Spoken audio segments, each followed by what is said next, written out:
La ilaha illallah Muhammadun Rasulullah alaihi salatullah wa alihi wal ahibba. Assalamualaikum warahmatullahi wabarakatuh. Imam mazhab yang keempat memiliki keistimewaan-keistimewaan yang saling melengkapi antara satu dan yang lainnya. Imam Abu Hanifah adalah pelopor dalam ilmu fikih dan membangun dasar-dasar dalam mempelajari fikih. Imam Malik adalah seorang guru besar hadis yang pertama kali menyusun hadis-hadis Rasulullah Shallallahu Alaihi Wasallam dalam satu buku. Imam Syafi'i merupakan ulama cerdas yang meletakkan rumus ilmu usul fikih, sebuah rumusan yang membangun fikih itu sendiri. Imam Ahmad bin Hanbal, beliau adalah seorang ahli fikih sekaligus pakar hadis di zamannya. Perjuangan besarnya yang selalu dikenang sepanjang masa adalah perjuangan membela akidah yang benar. Sampai-sampai ada yang menyatakan, Imam Ahmad menyelamatkan umat Nabi Muhammad SAW untuk kedua kalinya. Adapun orang pertama yang menyelamatkan umat Nabi Muhammad SAW, yakni Abu Bakar As-Siddiq radhiyallahu an. Beliau menyelamatkan akidah umat ketika Rasulullah SAW wafat.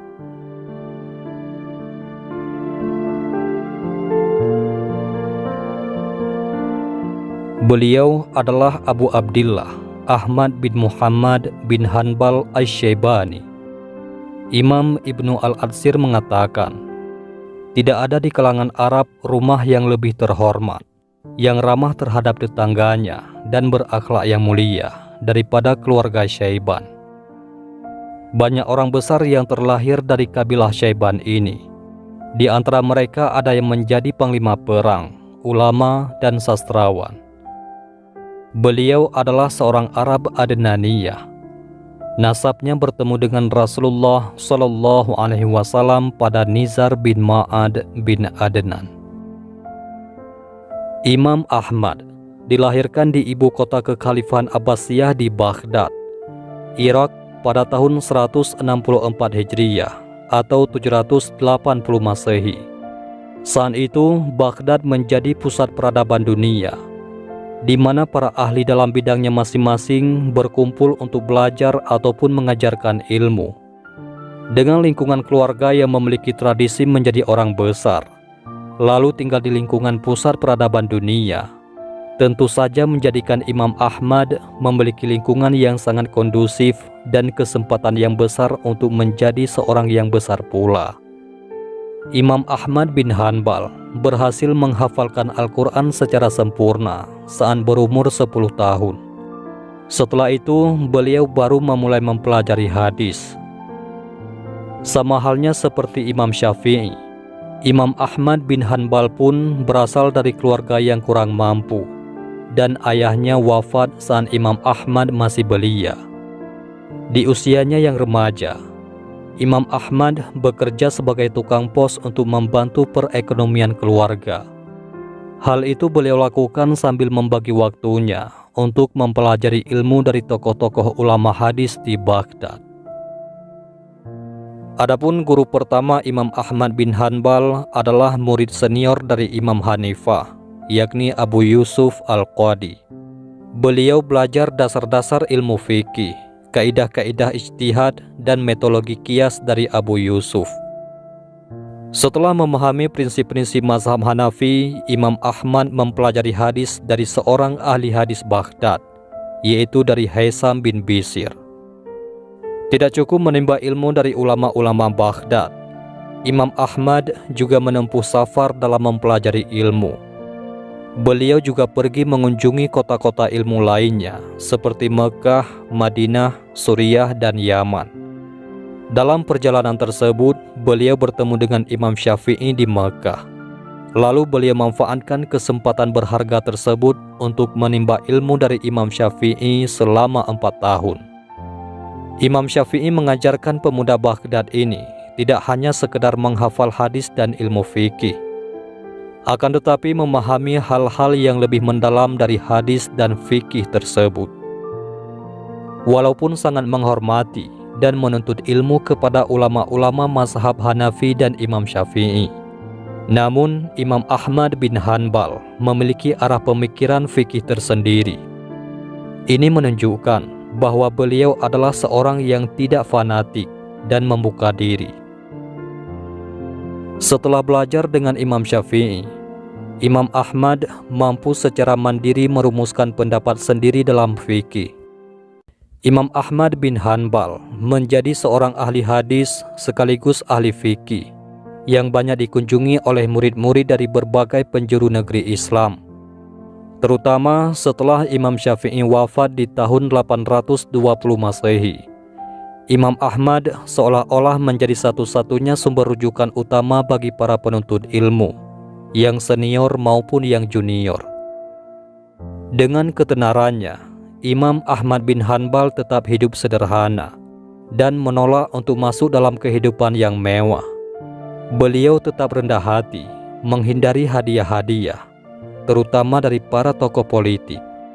Beliau khawatir dengan menerima hadiah-hadiah tersebut menghalanginya untuk bebas dalam berpendapat dan berdakwah. Abu Daud mengatakan, majelis Imam Ahmad adalah majelis akhirat. Tidak pernah sedikit pun disebutkan perkara dunia di dalamnya. Dan aku sama sekali tidak pernah melihat Ahmad bin Hanbal menyebut perkara dunia. Adapun masa-masa penuh cobaan terhadap perjalanan Imam Ahmad bin Hanbal.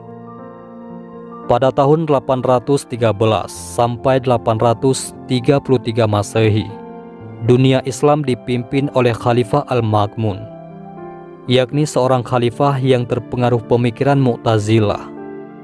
Filsafat Mu'tazilah memperjuangkan peran rasionalisme dalam semua aspek kehidupan, termasuk teologi. Dengan demikian, umat Islam tidak boleh hanya mengandalkan Al-Quran dan Sunnah untuk memahami Allah Subhanahu wa Ta'ala. Mereka diharuskan mengandalkan cara filosofis yang pertama kali dikembangkan oleh orang Yunani kuno. Di antara pokok keyakinan Mu'tazilah ini adalah meyakini bahwa Al-Quran adalah sebuah buku dibuat, yang artinya Al-Quran itu adalah makhluk, bukan kalamullah. Khalifah Al-Ma'mun percaya pada garis utama pemikiran Mu'tazilah ini, dan ia berusaha memaksakan keyakinan baru dan berbahaya tersebut kepada semua orang di kerajaannya, termasuk para ulama. Banyak ulama berpura-pura untuk menerima ide-ide Mu'tazilah ini demi menghindari penganiayaan. Berbeda halnya dengan Imam Ahmad bin Hanbal. Beliau dengan tegas menolak untuk berkompromi dengan keyakinan sesat tersebut.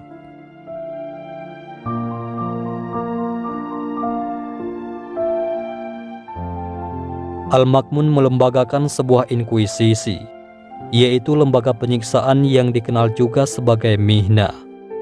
Setiap ulama yang menolak untuk menerima ide-ide Mu'tazilah dianiaya dan dihukum dengan keras.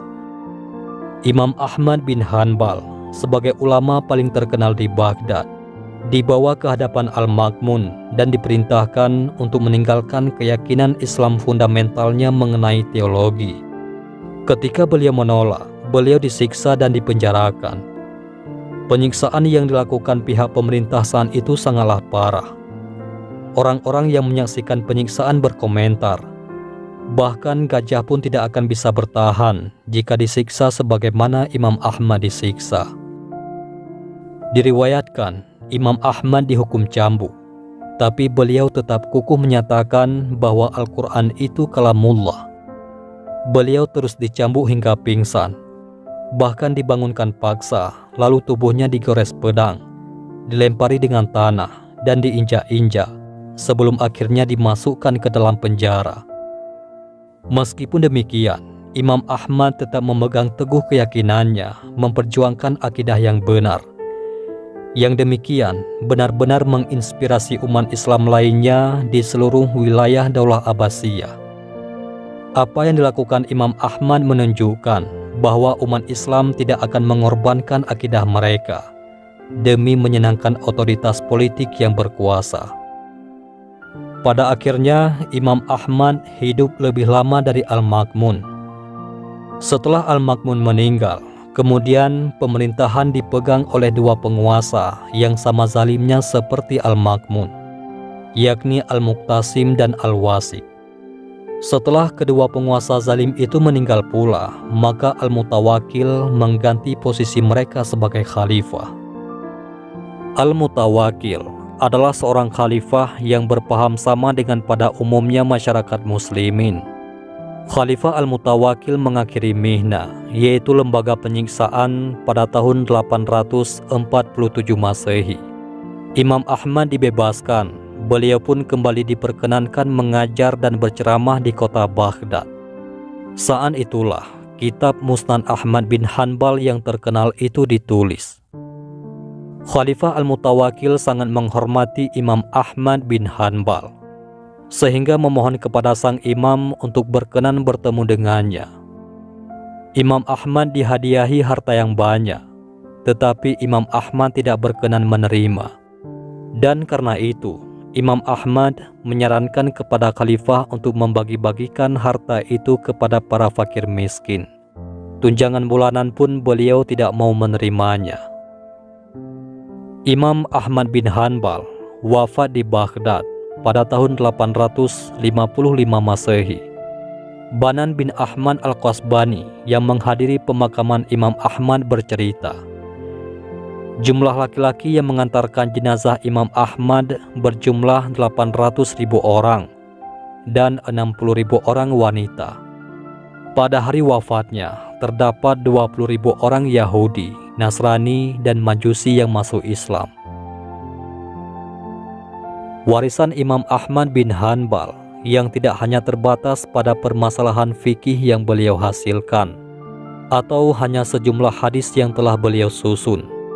Namun, beliau juga memiliki peran penting dalam melestarikan kesucian keyakinan Islam dalam menghadapi penganiayaan politik yang sangat intens.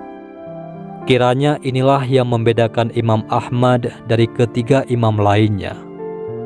Selain itu, meskipun secara historis, mazhab Hanbali adalah mazhab termuda dalam 4 mazhab yang ada, namun banyak ulama besar sepanjang sejarah Islam yang sangat terpengaruh oleh Imam Ahmad dan pemikirannya, seperti Abdul Qadir Al-Jilani, Ibnu Al-Qayyim, dan Ibnu Katsir. Semoga Allah Subhanahu wa Ta'ala menerima amalan Imam Ahmad bin Hanbal dan menempatkannya di jannah yang penuh kenikmatan. Wallahu a'lam bissawab. Mudah-mudahan kisah singkat dari Imam Ahmad bin Hanbal ini menyadarkan kita untuk mempertahankan akidah meskipun nyawa adalah taruhannya. Wabillahi taufik wal hidayah. Wassalamualaikum warahmatullahi wabarakatuh.